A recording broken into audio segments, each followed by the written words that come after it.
not here to cause harm to persons.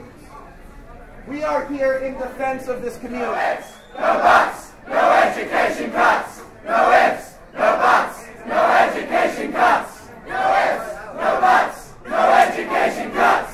No ifs, no buts, no education cuts. There are many unis today doing the same thing as part of this National Day of Action to show the coalition government that we will not accept their cuts, we will not accept their increases in tuition fees.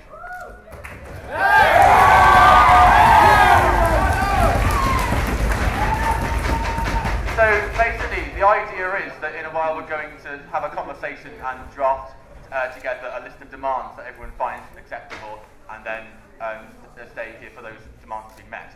So I'm not entirely sure myself when we're going to start that. But in the meantime, text your friends, tell them you're here, tell them to come and support us, and tell them why we're occupying. The university on its own is 34,000 students, staff, and support workers. That's a tenth of the city of Cardiff. Newark, another 15,000. Glamorgan, another 8,000. All the colleges, all the sixth forms. We're all here together today.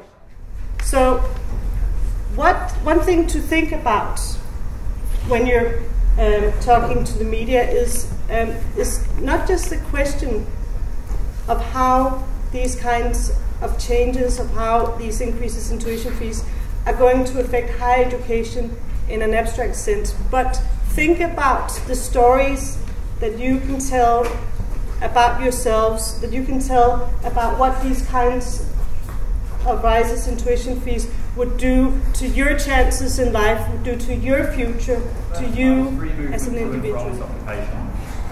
The second demand is no victimisation of participants in this occupation and in previous and future actions against fees and cuts. The next one is for Cardiff University to issue a public statement opposing any rise in fees, and similarly to issue a public statement opposing any cuts to education. Further one, full disclosure of all university finances, to be followed up by meaningful student and staff involvement in budgetary and financial decisions. That's our list of demands.